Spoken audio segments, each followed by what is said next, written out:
بسم اللہ الرحمن الرحیم۔ السلام علیکم ناظرین، جاوید ٹی وی پر سبھی دیکھنے اور سننے والوں کو خوش آمدید۔ تو ناظرین، آج کی اس ویڈیو میں ہم بات کریں گے پاکستان میں کاروبار کے حوالے سے کہ پاکستان میں کون سا ایسا کاروبار شروع کیا جائے جو بہت زیادہ منافع بخش اور فائدہ مند ہو۔ تو ہمارے ساتھ رہیے گا اور ویڈیو کو لاسٹ تک مکمل دیکھیے گا۔ اور ویڈیو شروع کرنے سے پہلے ایک چھوٹی سی گزارش ہے کہ آپ ویڈیو کے نیچے دیے گئے لال بٹن کو دبا کر ہمارے اس چینل کو جلدی سے سبسکرائب کر لیں اور ساتھ ہی بیل کے نشان پر لازمی کلک کریں تاکہ آپ کو ہماری ہر نئی آنے والی ویڈیو سب سے پہلے مل سکے۔ تو چلیے شروع کرتے ہیں۔ ناظرین، پاکستان میں کون سا کاروبار منافع بخش ہے؟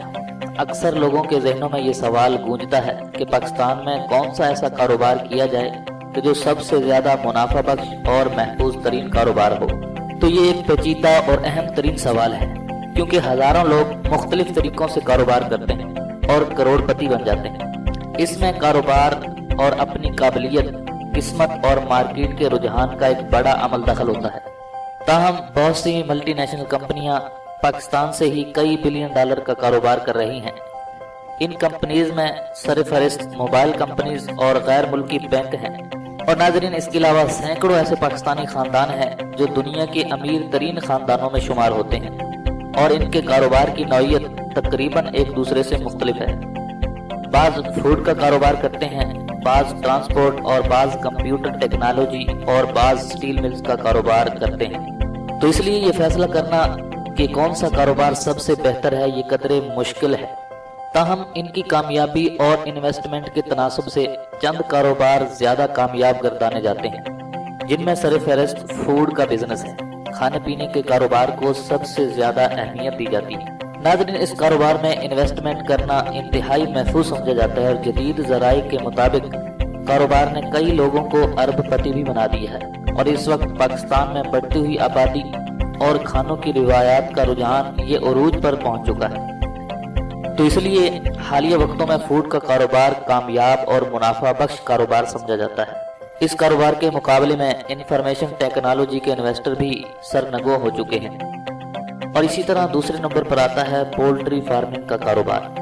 جی ہاں ناظرین، پولٹری فارمنگ کا کاروبار بھی اسی سے منسلک ہے، جو کہ پاکستان میں ایک منافع بخش کاروبار کے طور پر شروع ہو چکا ہے۔ یہ کاروبار ماہر معاشیات کے مطابق انویسٹمنٹ سے 7 گنا زیادہ منافع بخش ہے۔ اس میں ایک چوزہ تقریباً 10 سے 15 روپے میں ملتا ہے، جو کہ 2 مہینوں کی پرورش کے بعد 1.5 کلو گرام کے وزن کے ساتھ پاکستان میں 200 سے 250 روپے میں فروخت ہوتا ہے، جس سے آپ بہتر طور پر اندازہ لگا سکتے ہیں کہ یہ کاروبار کس قدر منافع بخش کاروبار ہے۔ اور اس وقت کئی پولٹری فارمنگ کمپنیز کے باوجود بھی پاکستان میں گوشت کی کمی ہی رہتی ہے۔ اور اسی طرح تیسرے نمبر پر آتا ہے ٹرانسپورٹ کا کاروبار۔ پاکستان میں یہ کاروبار بھی خاصا منافع بخش ہے، کیونکہ اس وقت ہر شخص گہما گہمی کی صورتحال کا شکار ہے اور وقت بچانے کے لیے لوگ تیز ترین سواری کی تلاش میں رہتے ہیں۔ تو اس سلسلے میں پنجاب کے دل لاہور شہر میں زیادہ آبادی کی وجہ سے ٹرانسپورٹ کی کافی قلت ہے۔ تاہم چنگچی کمپنی کے چنگچی رشکا اور آٹو ویز نے کافی شہرت حاصل کر لی، اور اس کے علاوہ شعبے میں بسیں بھی بہترین کاروبار کا ذریعہ ہیں۔